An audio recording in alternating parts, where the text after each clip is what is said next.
Bapak Ibu, mohon di-on-kan kameranya semuanya ya. Baik Bapak Ibu, kita mulai. Assalamualaikum warahmatullahi wabarakatuh. Waalaikumsalam warahmatullahi wabarakatuh. Kegiatan sore hari ini tentu di sesi yang kedua dari ruang kolaborasi modul 1.1. Kan? Apa yang kita bahas tadi malam, kemarin siang itu ya, yang sudah panjenengan bahas masih tetap saja mengenai filosofis pendidikan menurut KHD, gitu ya. Jadi kenapa ini terus menerus ya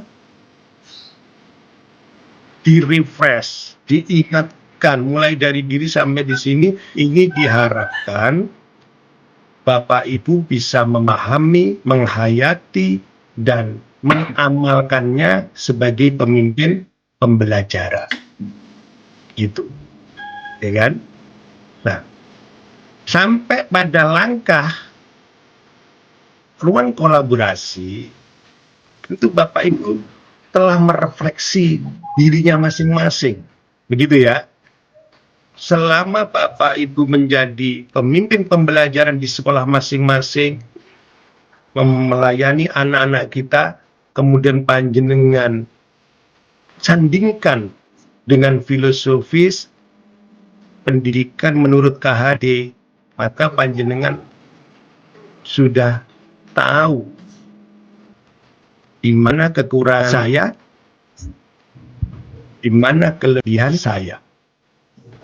Tetapi yang pasti Bapak Ibu, CGP yang ada di room ini, Bapak Ibu guru yang ada di room ini adalah Bapak Guru, Ibu guru yang hebat.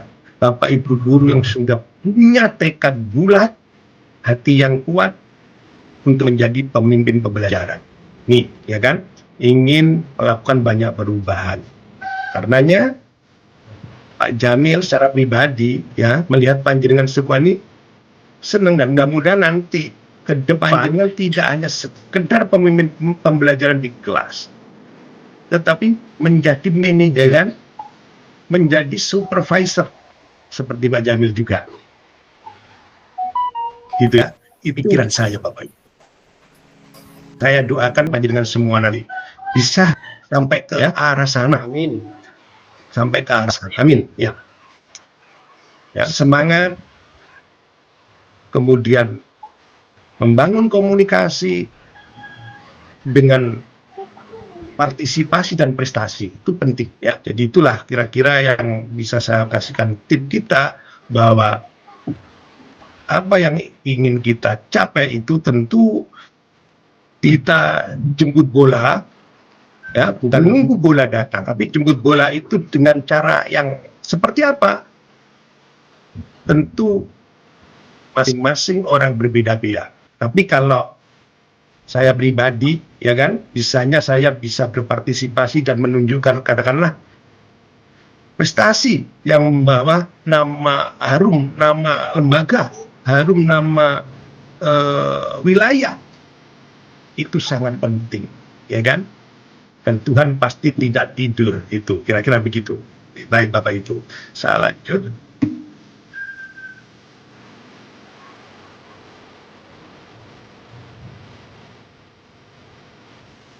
Nggak usah kita tidak usah, kemudian nggak usah. Ini Bapak Ibu, kita baca sebentar ya. Tujuan pembelajaran hari ini adalah CGP itu mempresentasikan hasil diskusi yang kemarin itu, ya kan?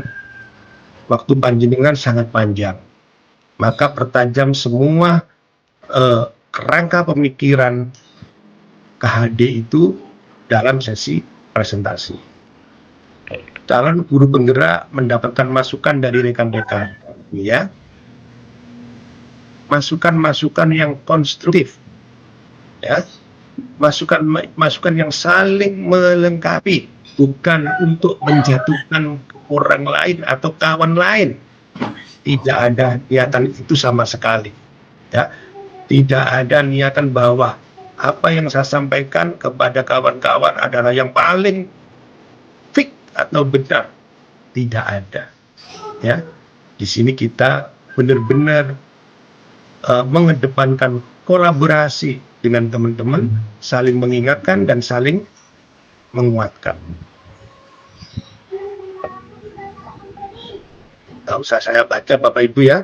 Ini juga nggak usah saya baca. Ini Bapak Ibu. Ya.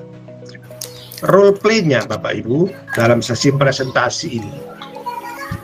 Masing-masing kelompok, ya, kelompoknya Pak Fahri dan kelompoknya siapa ya kemarin, Pak Setio gitu ya, yang saya ngerti Pak Setio beda kelompok dengan Pak Farid gitu, jadi saya sangat ingat ya, atau Pak Nur dan Pak Muklas ini sudah jelas satu grup sama Pak Farid ya. Nanti panjangan bagi ada presenternya ya kan, kemudian kawan yang memberikan tanggapan. Kalau 5 presenternya 1 yang memberi tanggapan, kira-kira 2 lah ya. Penanya yang berperan memberikan pertanyaan. Nah, penanya ini kalau dalam sesi panjangan presentasi maka mungkin dia bisa diposisikan sebagai penjawab. Maksudnya penanya ini nanti kamu sing nakokne nanggone konco lain. Kira-kira begitulah ya. Ke kelompok lain gitu. Terus penjawab. Nah, Bapak Ibu untuk menjawab pertanyaan atau merespon masukan-masukan dari kawan-kawan kelompok lain, tentu saya tidak membatasi. Meskipun Bapak Ibu sebagai presenter ya bisa, tetapi presenter pasti sudah tahu etikanya. Karena tadi anggota sudah saya bagi, maka yang diberikan tugas tentu lebih dahulu yang bisa menanggapi. Nanti kalau kawannya enggak ya dialihkan kawan yang lain, enggak apa-apa. Jadi semua sebetulnya bolehlah ya. Tidak usah hanya one by one atau orang-orang tertentu aja ya. Karena di sini nanti akan dilihat semua performan Bapak Ibu guru itu. Notulen, penulis. Nah, tentu saja penulis ini mungkin kalau ada pertanyaan atau respon dari kawan kelompok lain itu penting dicatat. Ada yang mencatat, ada yang menuliskan gitu. Nanti biar tanyanya apa, tanya dia gitu ya. Bagi sendiri. Saya kira ini sudah lumrah tahu Bapak Ibu ya. Tidak perlu yang lebar. Kemudian Bapak Ibu, ini di dalam RK ini ya, waktu presentasi itu masing-masing kelompok 30 menit. Itu nanti kalau dirasa memang kurang, panjenengan agak bertambah dikit, saya toleransi nggak masalah, nggak apa-apa, ya kan? Nah, 30 menit itu dibagi 15 menit itu untuk sesi untuk mempresentasikan hasil dari kelompok itu. Selanjutnya 8 menit untuk tanggapan, menyampaikan ke kelompok lain, yaitu kita kasih 8 menit. Setelah itu 7 menit untuk tanya jawab. Begitu. Ya. Jadi paham ya, jadi presenternya itu sing nyajekno, menyajikan PPT itu bisa jadi begini Bapak Ibu. Tidak harus misalnya waktunya nih PPT-nya yang nyajikan Pak Usnan gitu ya. Terus Pak Usnan terusin ngocok. Bisa jadi diatur mandiri dengan kelompok panjenengan. Yang PPT 1, 2, 3 ya. Pak Usnan 4, 5, 6 kalau PPT banyak. Bu Marifa, kemudian berikutnya nggak apa-apa. Nggak apa-apa ya. Itu nggak jadi soal. Ya. Itu biar semua mempresentasikan gitu. Menanggapi punya waktu 8 menit tadi itu sudah, ini saya kira panjangan diingat aja lah, pokoknya nggak apa-apa kita waktu menyesuaikan ya. Penguatan penutup Bapak Ibu sudah tidak ada lagi ya. Jadi yang terpenting cuma di sini ya. Waktu kemudian Bapak Ibu membagi job deskripsi masing-masing tiap-tiap kelompok, itu aja yang terpenting. Nah, dari sini Bapak Ibu semua CKP yang kelas 112, kira-kira ada yang ditanyakan, apa panjenengan sudah clear untuk melaksanakan kegiatan presentasi? Bagaimana Bapak Ibu, ada yang memberikan atau bertanya atau pripun? Monggo, saya beri waktu.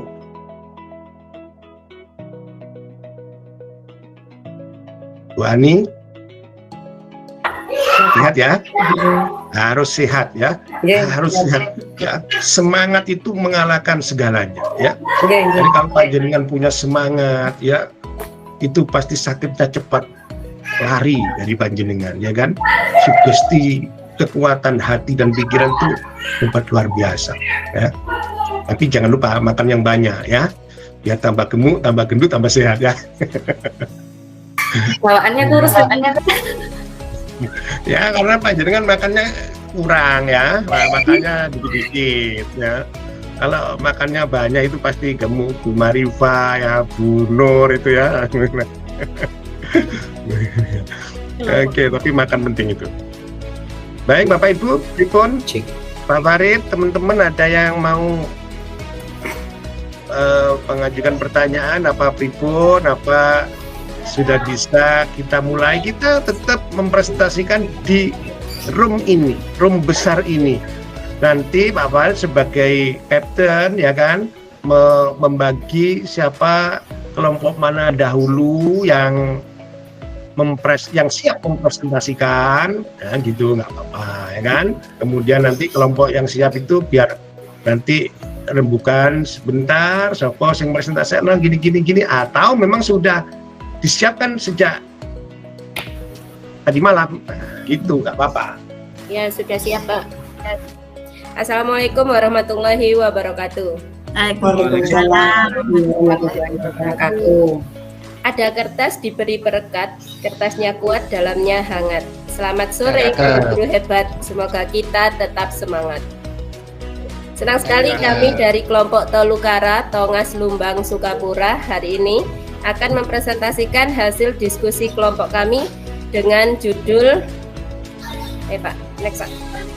Ya, bentar, judulnya dulu. Judulnya kekuatan sosiokultural sesuai pemikiran KHD, yang mana kelompoknya kami ini terdiri dari Pak Setia Wulan Juang, Pak yang sebelumnya. Pak Setia yang sebelumnya. Ya. Yang pertama adalah Bapak Setia Wulan Juang selaku presentator, kemudian Ibu Nur Hasanah sebagai pemateri, saya sendiri Nur Ayu sebagai moderator, dan Ibu Yulia sebagai notulen, Marifatul dan Ibu Dwi Puji sebagai pemberi umpan balik. Untuk itu langsung saja kita mulai presentasi dari kami. Kepada Ibu Nur Hasanah kami persilahkan. Monggo.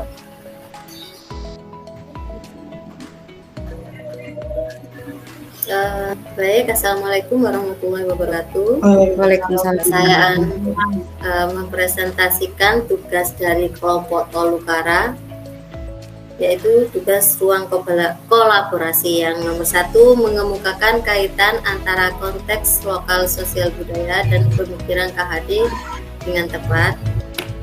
Kemudian kita juga akan menyampaikan alasan yang kontekstual mengenai penerapan ide gagasan sesuai dengan pemikiran KHD. Kemudian isi dari presentasi kami yang ketiga menyampaikan tantangan dan solusi penerapan pemikiran KHD sesuai dengan konteks kelas dan sekolah. Dan yang terakhir memberikan contoh konkret dari pemikiran KHD yang akan diterapkan sesuai dengan konteks kelas dan sekolah. Nah, lanjut Pak Setio. Jadi yang akan kita bahas di sini yaitu tentang kekuatan sosiokultural sesuai dengan pemikiran KHD, yaitu berakhlak mulia melalui implementasi bahasa ibu. Nah, karena kita berada di lingkungan yang berbahasa Jawa dan bahasa Madura, maka bahasa ibu yang akan kita yang dimaksud di sini yaitu bahasa Jawa dan bahasa Madura. Lanjut, next.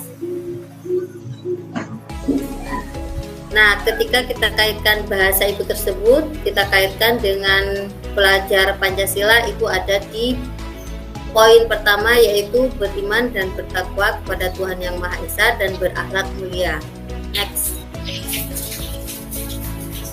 Nah, ini dia konteks sosiokultural yang relevan, yaitu beriman, bertakwa kepada Tuhan Yang Maha Esa dan berakhlak mulia. Jadi pelajar Indonesia itu harus berakhlak mulia, yaitu pelajar yang berakhlak yang hubungannya bukan hanya dengan Tuhan dan memahami ajaran agama dan kepercayaannya, serta menerapkan pemahaman tersebut dalam kehidupan sehari-hari. Jadi bukan hanya teoritis, tapi juga bisa mengimplementasikan dalam kehidupan sehari-hari. Elemen kunci beriman dan bertakwa kepada Tuhan Yang Maha Esa dan berakhlak mulia, yaitu akhlak pribadi dan akhlak kepada sesama manusia. Next.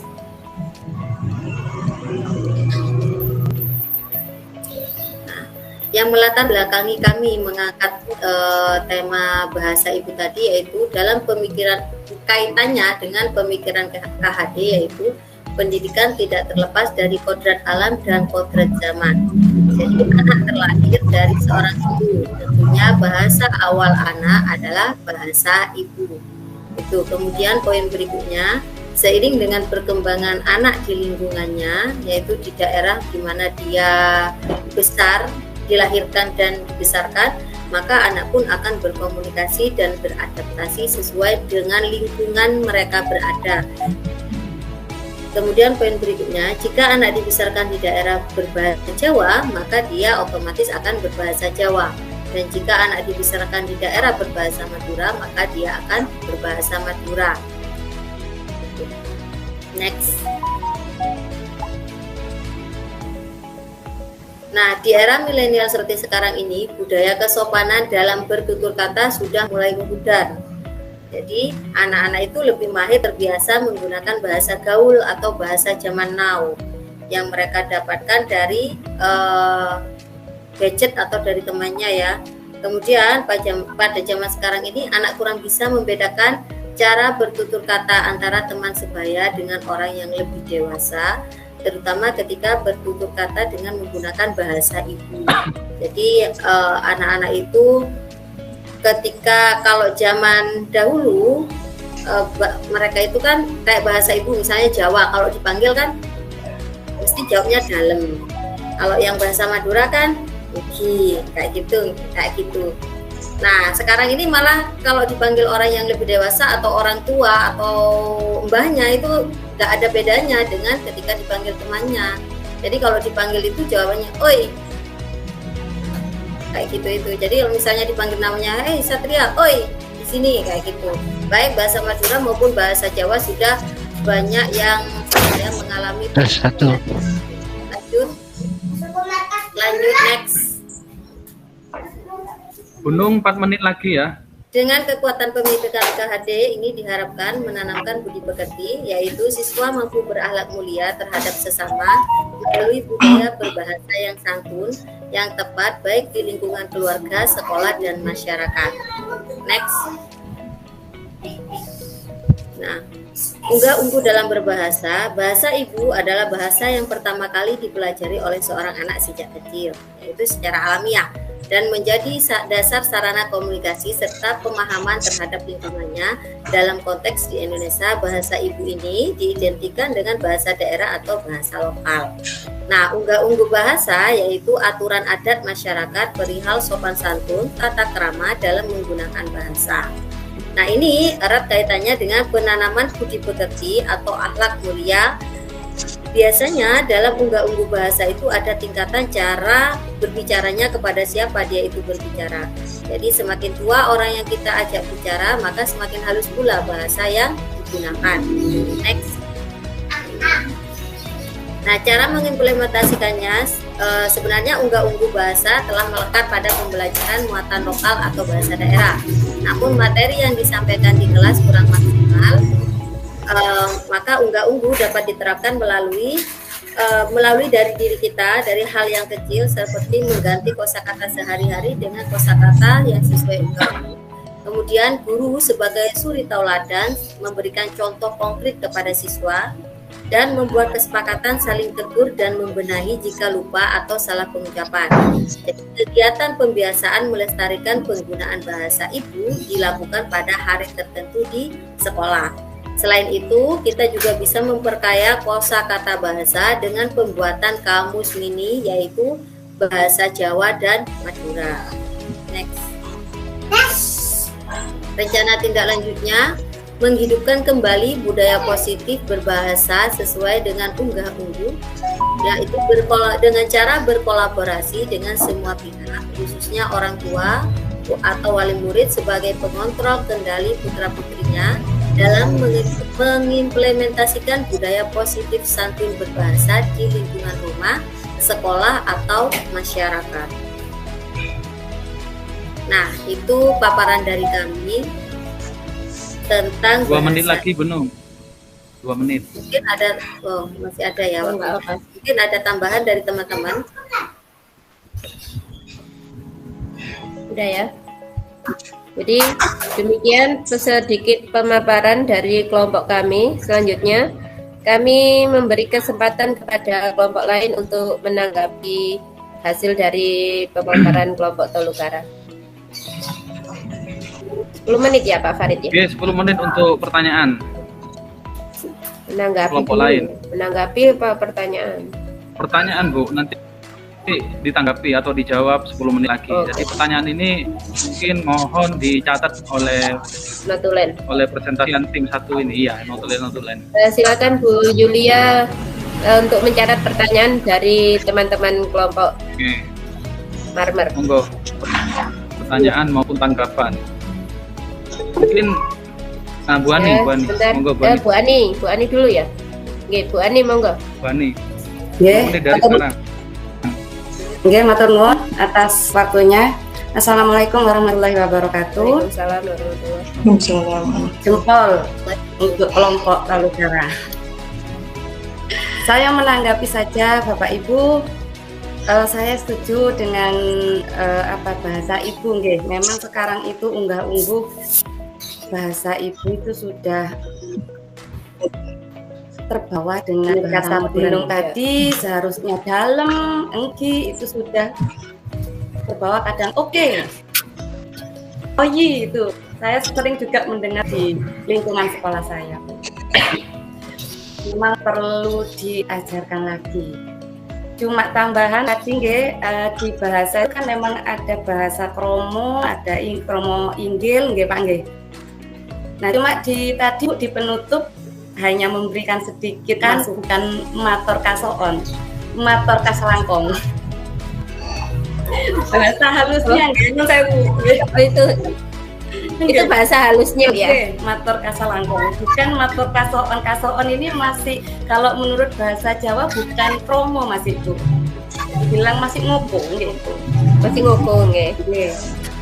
Ya itu saja tanggapan dari saya. Terima kasih atas waktunya. Assalamualaikum warahmatullahi wabarakatuh. Oke, selanjutnya tanggapan yang kedua.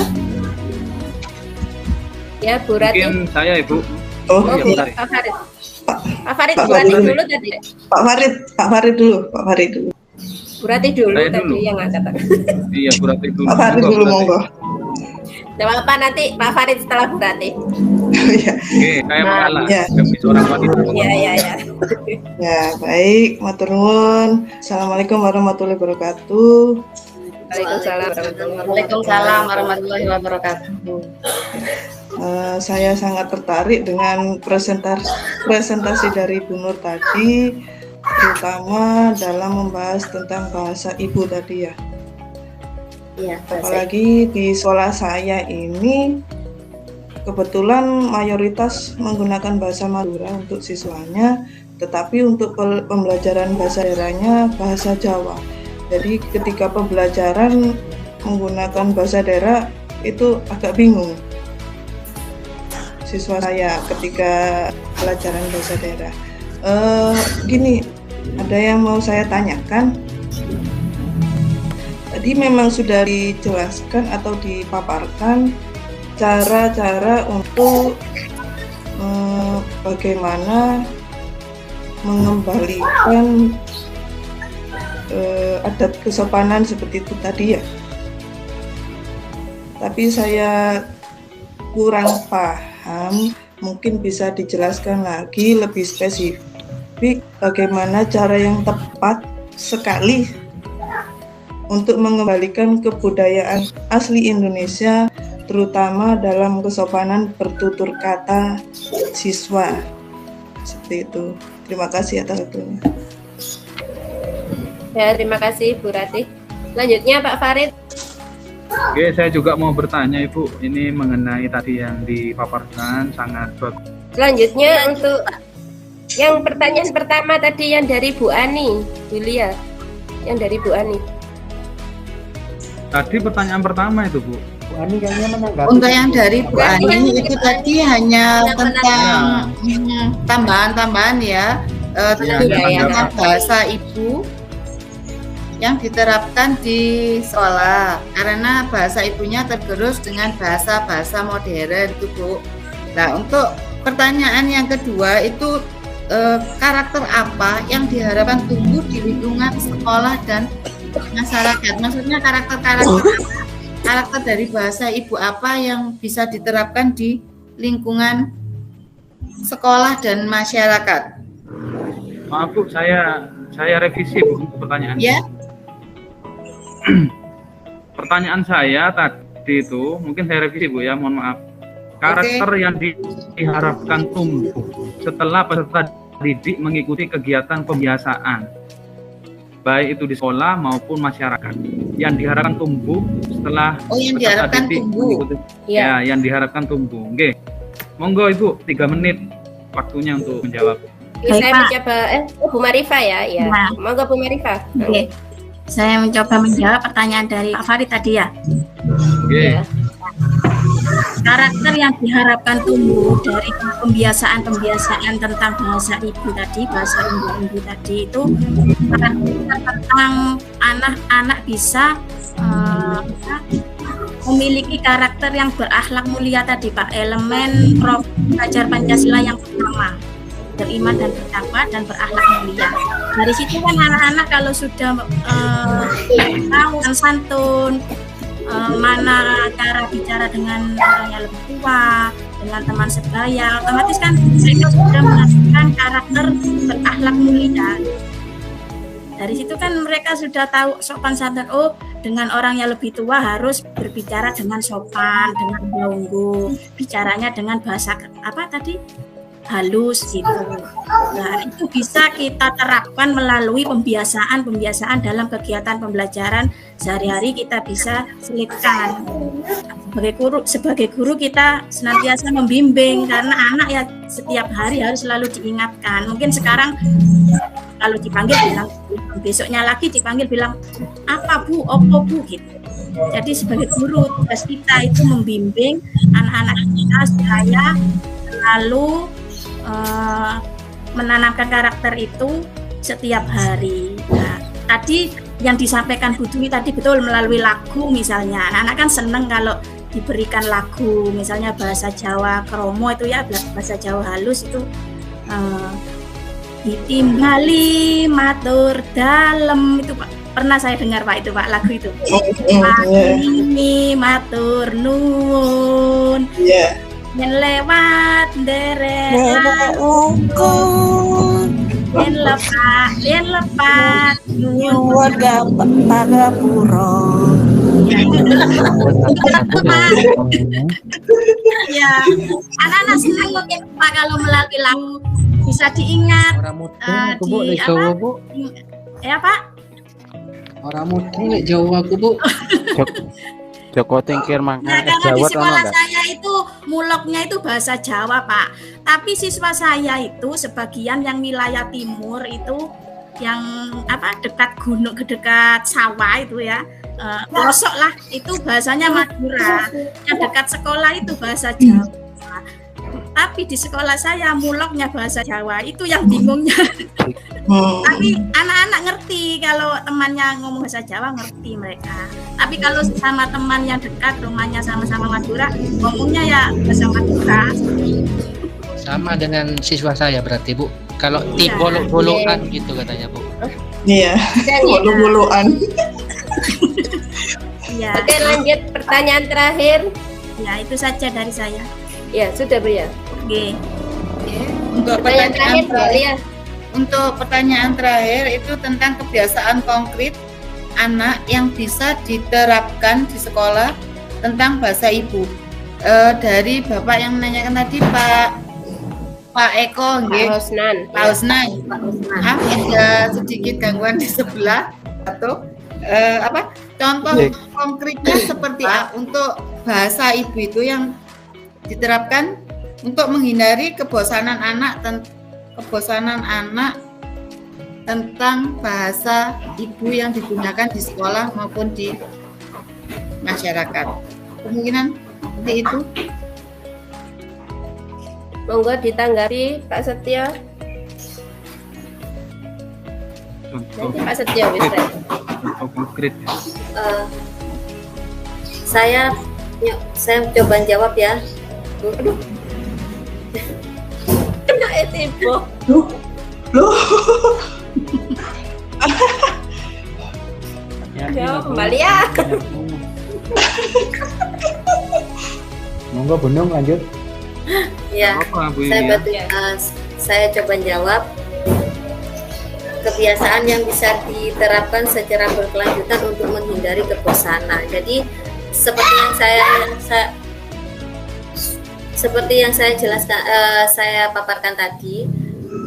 Jadi namanya bahasa itu kan mendarah daging. Kita kan tidak memaksa, tapi kita mengajari sambil jalan, gitu loh. Jadi kayak tadi mungkin melalui bernyanyi dari usia dini itu kan pasti akan selalu diingat. Kemudian kalau di tingkat yang lebih tinggi, kalau dipanggil dalam. Kalau anaknya misalnya masih keesokannya dipanggil jawabnya apa, dibalik. Ketika anak itu memanggil kita jawabnya dalam. Jadi anak itu ingat, oh ternyata jawab yang halus itu dalam, kayak gitu itu loh. Jadi pembiasaan. Kalau menurut saya sih nggak berat ya Pak. Pinter. Anaknya langsung tertular ya. Bener. Itu contoh konkretnya sudah dari Bunung. Ya, contoh konkretnya sudah ada.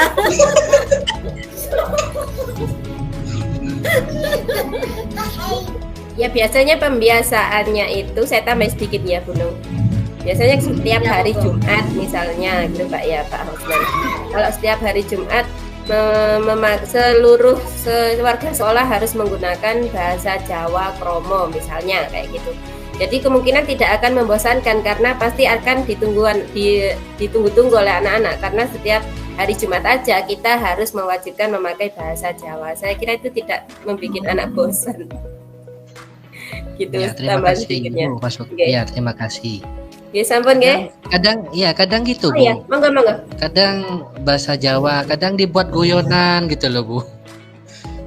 Sama-sama ya guru-gurunya juga yang tidak paham juga mengiyakan juga gitu loh. Kayak contoh tadi itu, Pak saya jatuh loh golokan tadi. Apa kok bahasa Solo gudik gitu loh. Oh iya saya tahu Pak, bahasa Solo gudik. Untuk yang menambahkan ya Pak, untuk yang tidak paham dengan bahasa seperti saya yang di Sukapura ini juga pendatang, untuk menggunakan bahasa Jawa atau bahasa Tengger asli itu saja kadang susah. Makanya kalau kita misalkan dari Bu Nur tadi setiap hari Jumat kita menggunakan bahasa Jawa, kita semua pakai bahasa Jawa.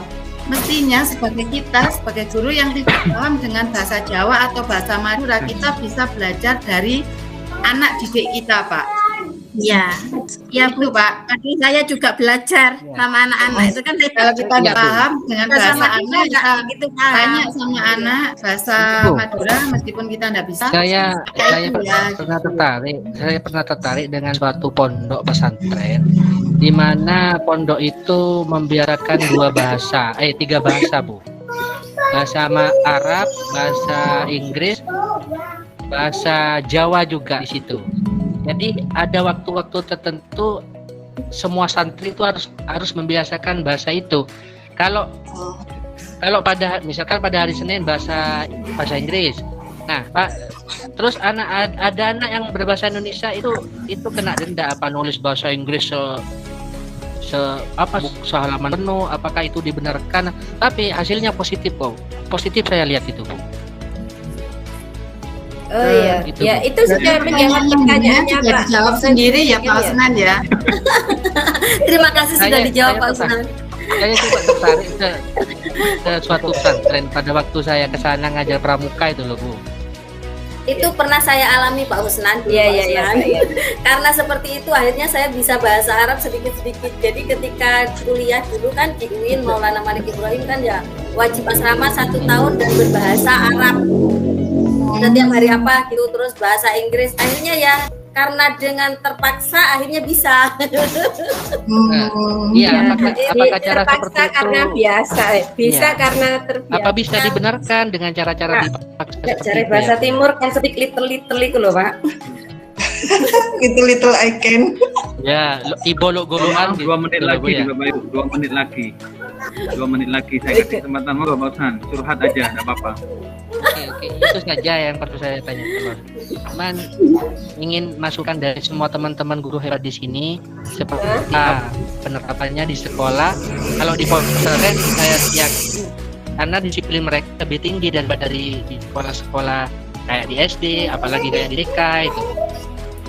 Karena kita mendisiplinkan anak terlalu parah, kita sudah tidak boleh. Sedangkan anak perlu dipaksa. Anak Pak itu Usnan. harus sedikit dulu dipaksa. Memang gini Pak ya, kita itu tidak ada guru yang tidak cinta sama muridnya kayak itu kan Pak ya. Tapi kita mengimplementasikan bahasa cinta kita itu dengan 2 cara yang berbeda. Ada yang pakai cara kekerasan, ada yang pakai cara yang sabar gitu. Tinggal kita mau menyampaikan bahasa cinta kita seperti apa kayak gitu. Kalau kita memang selama ini kita kalau bahasa cintanya dengan sabar, dengan telaten, ya itu memang bahasa cinta kita. Tapi kalau kita memang bahasa cintanya itu agak kasar, memang ada guru yang kalau ngomong itu kasar atau kalau ngomong bentar-bentar, sebentar, kamu kelas. Itu memang tergantung dari kita masing-masing gitu. Nah, itu Ya, tergantung dari kita masing-masing backsoundnya. bagaimana cara menyampaikan bahasa cinta kita pada murid-murid kita sendiri. Mungkin yang dimaksud Pak Husnan tadi itu, bolehkah kita memberikan hukuman yang berat seperti itu? Gitu. Padahal kita kan katanya anak harus belajar Merdeka. sesuai dengan apa ya, Sesuai nyaman lah dengan- gitu ya. Ya, nah itu Dengan kalau kodrat menurut alamnya. saya kan ada reward, ada punishment. Kalau saya sih lebih memilih rewardnya. Kalau misalnya kita ya rewardnya ya tergantung kondisi anak dan lingkungannya kan ya. Jadi kalau mereka itu mau melakukan, kita kasih reward gitu, biar mereka merasa senang gitu. Jangan kita kasih punishment, karena kalau kita kasih punishment itu kan otomatis mereka akan ketakutan, wah besok waktunya ini. Saya takut mau masuk, takutnya seperti itu kan khawatirnya. Tapi kalau punishment, kalau kita kasih reward, mungkin mereka akan berlomba-lomba untuk mendapatkan reward itu, gitu loh. Itu sih kalau menurut saya, Pak. Contoh. Nah, berarti Bunung itu bahasa cintanya seperti itu ke anak-anak kayak gitu. Jadi tergantung kita nih mau berubah karena kita sudah berada di CGP kayak gini ya. Kita kan harus bisa membenahi diri. Jadi menyesuaikan bagaimana cara pendidikan kita kepada siswa yang lebih baik kayak gitu. Oke. Tampilan dari kelompok Tolukara. Saya tutup demikian persembahan dari kelompok kami. Terima kasih sudah diberikan perhatian dan diberikan waktu kepada kami. Kurang lebihnya jika ada kata-kata dari kami yang kurang berkenan di hati Bapak Ibu sekalian, kami memohon maaf. Ada sedikit pantun lagi nih. Silakan, Bu. Berliku naik kapal selam, Cakep. hadiah kenaikan kelas. Saya ucapkan salam, mohon dibalas dengan ikhlas. Wassalamualaikum warahmatullahi wabarakatuh. Waalaikumsalam warahmatullahi Salam. wabarakatuh. Beri applause dulu untuk kelompok 1. Beri applause teman-teman.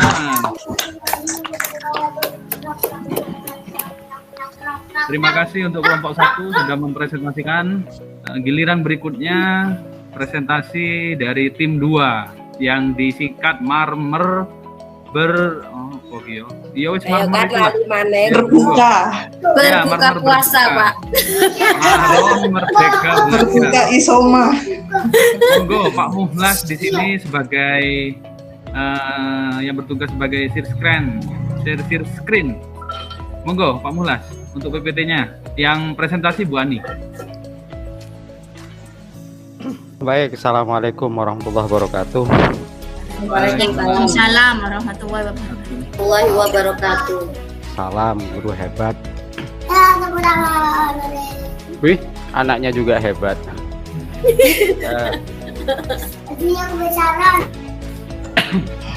Baik Bapak Ibu, ini dari kelompok 1 yang kemarin kita sudah sedikit membahas terkait kegiatan presentasi hari ini. Sudah banyak pembahasan yang kita bahas kemarin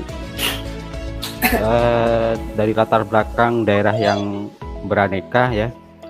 Sampai kemarin ya agak ngotor lah dengan Pak Farid, saya jambak-jambakan juga itu untuk menyamakan persepsi.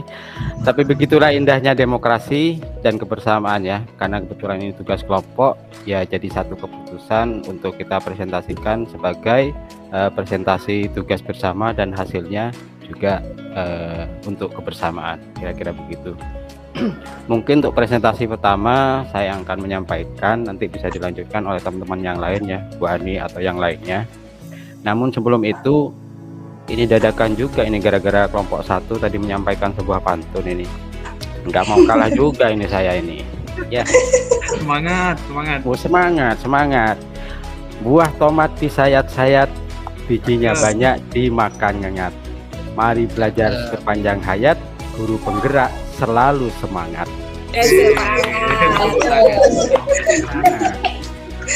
Lanjut Pak Eko. Satu lagi. Singa galak ke dataran rendah, tanahnya datar terpatah-patah. Guru penggerak haruslah semangat, membuat belajar menjadi betah. Iya, semangat. Oh, pantun terus lah Pak. Pantun terus sudah. Cukup ya presentasinya ya Pak Jamil ya. Sudah bisa dinilai ini ya. Ya, pantunnya sudah 2 cukup. Iya. Kelompok Kelompok 1 ini sebenarnya untuk menyeimbangkan Pak. Kelompok 2 ini Pak, Mungkin menyeimbangkan di dikasih kelompok 1 Pak. Stres dulu Pak Jamil, dikasih stressing dulu biar Breaking. Saya malah Bapak Jamil, boleh. Saya malah grogi kalau melihat Bapak Jamil ini ditampilan nggak jadi presentasi saya. Itu pun Pak Muhlas.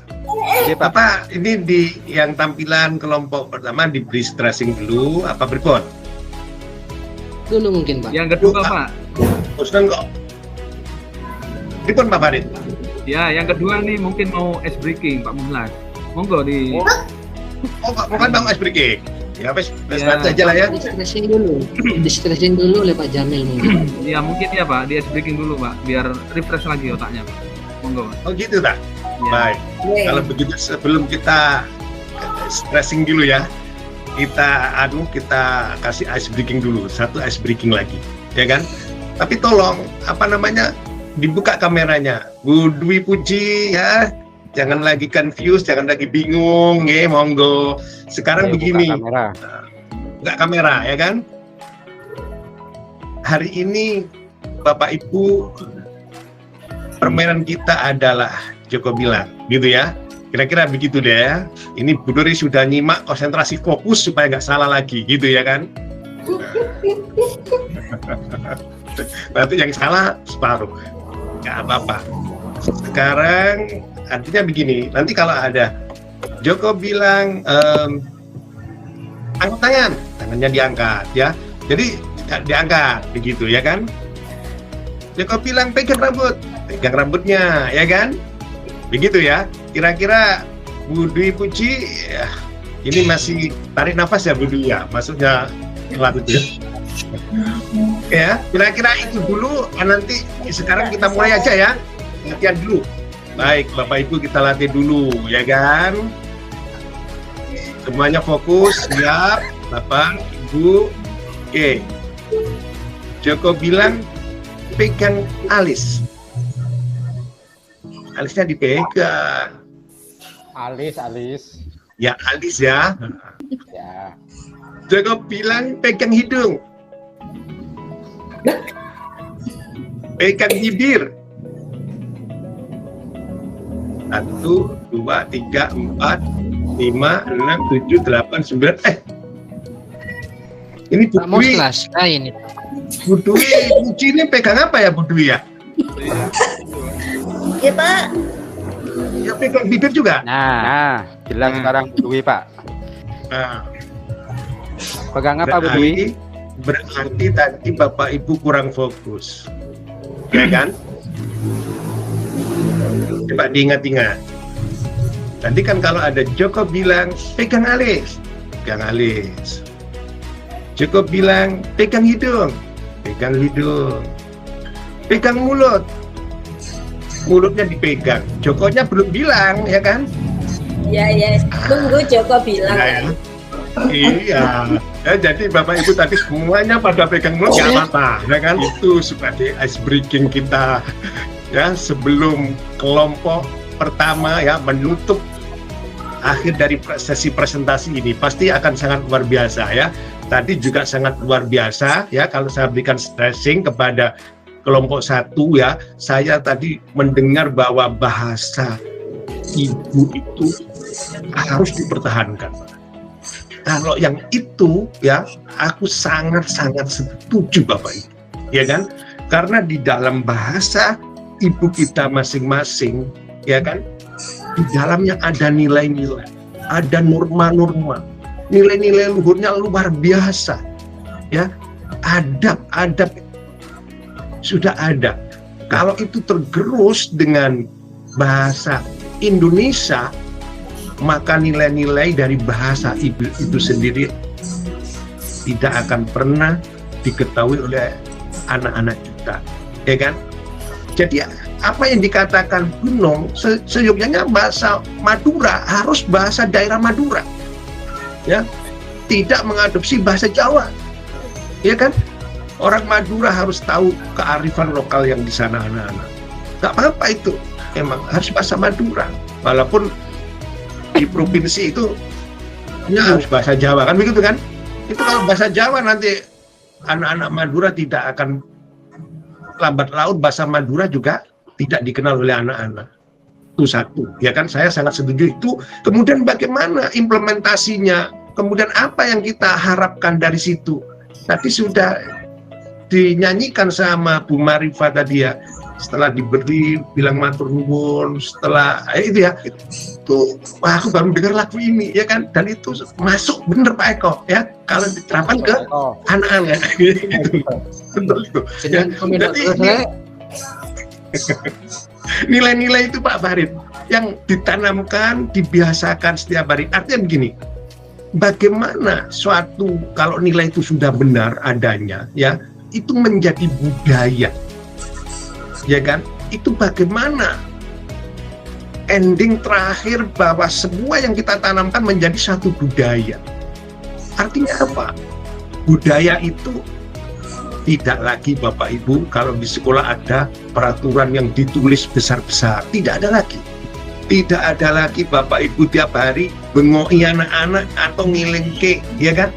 Yang pasti, oh ternyata anak-anak saya kalau ketemu itu jabat tangan, cium tangan, salam, pakai bahasa yang halus terhadap Bapak Ibu gurunya. Kemudian dia dengan teman sejawatnya bahasanya berbeda.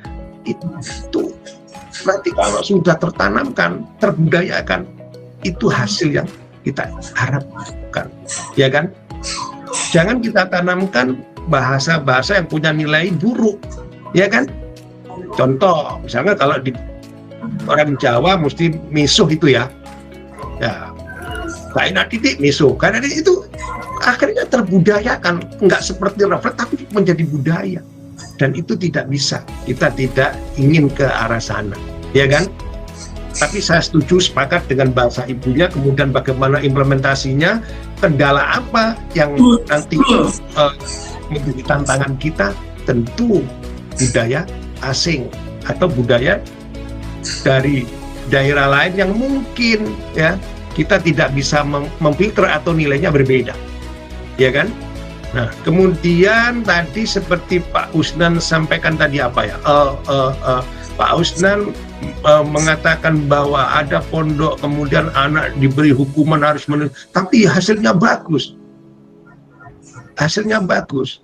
Tetapi ingat bahwa pendidikan menurut pemikiran KHD adalah pendidikan yang memanusiakan manusia, memberikan pendekatan yang humanis.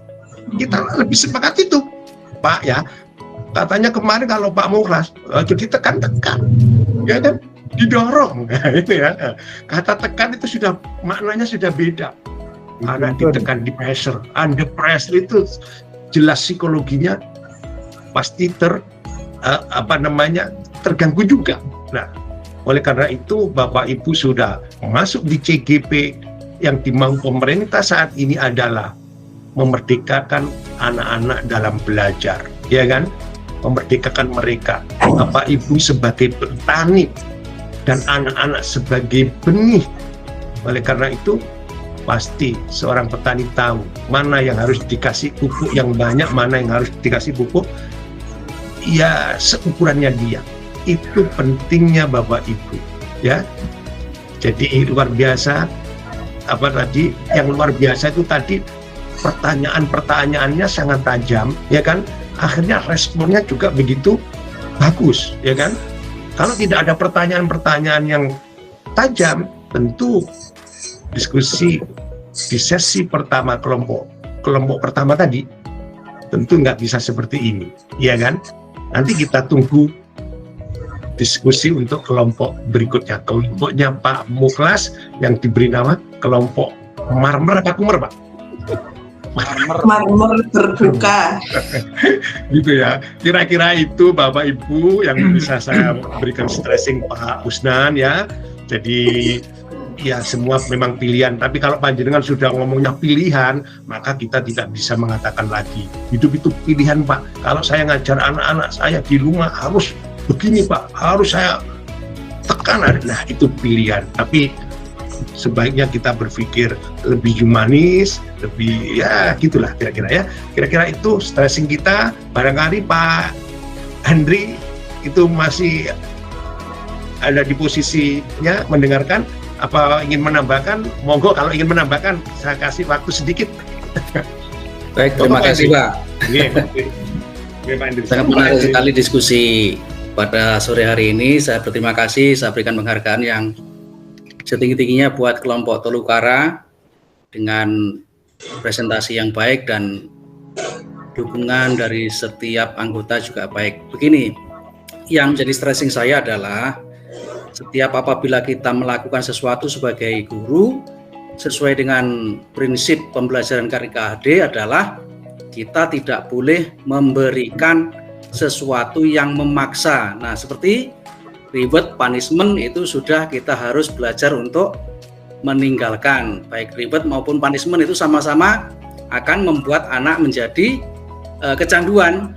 Kecanduan apa? Akan melakukan sesuatu apabila dikasih reward, atau tidak melakukan sesuatu karena takut punishment.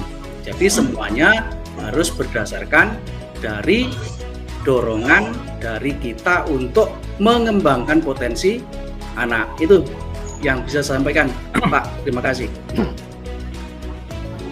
Terima kasih Pak Hendy, luar biasa stressingnya ya, singkat tapi jelas ya. Jadi Bapak Ibu sudah bisa menggarisbawahi. Baik Bapak Ibu, kalau begitu Pak Mukhlas bisa dilanjut presentasi di sesi yang terakhir sebagai penutup Pak. Pasti bebannya juga luar biasa ya kan, penutup loh Pak ya. Monggo Pak Muklas, Pak Farid dan kelompoknya. Terima kasih. Lanjut. Monggo Pak Farid. Oke Pak Muklas, sebentar saya menanggapi tadi kata Pak Hendri. Kita kan sekarang sudah mulai harus tidak melakukan apa yang namanya reward dan punishment. Tapi menurut saya itu kalau dalam hal reward itu kalau berupa barang-barang yang berharga atau apa, buku itu mungkin membuat ketagihan. Tapi menurut saya reward itu penting Pak. Tapi dengan bentuk seperti pujian, seperti itu. Hebat, pinter, itu penting. Itu menambah motivasi murid untuk lebih meningkatkan kualitas belajarnya lagi. Jadi kalau murid kita yang berprestasi, kita harus memberikan reward berupa pujian saja. Mungkin itu saja, mohon maaf. Monggo Pak Muklas. Baik, terima kasih Pak Farid. Saya mau nanggapi sedikit juga stressingnya dari Pak Fasilitator dengan Pak PP. Tapi tanggapannya dengan pantun nggih, Pak Jamil nggih. Singkat padat gitu. Bapak telus pantun. Di atas meja ada buah salak, dimakan enak, rasanya renyah. Fasilitator dan PP-nya senyumnya ramah, membuat diskusi ini makin betah. Aduh, mantep. Saya pengen belajar si Pak Muklas. Jadi kan pinter gitu ya, aduh luar biasa. Sekarang lagi tren Pak memang ya. Setiap kita memberikan sambutan seharusnya ada dibuka dengan pantun supaya suasananya menjadi yang panjenengan sampaikan tadi. Aduh, mudah-mudahan saya juga bisa belajar Pak Muklas. Monggo Pak Muklas, dilanjut. Karena terakhir tadi Pak Jamil menyampaikan pressure ini dibanding ke gitu. Kelompok 2 dilawan yuk Pak Farid ya. Sip, mantap. Ya melucu. Baik Bapak Ibu, serius ya, fokus. Saya mau menampilkan presentasi.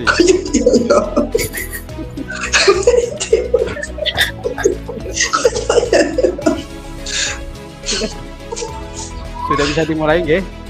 Monggo, 10 menit dari sekarang Pak Muklas. Jangan jadi kolonial ya Pak Farid ya.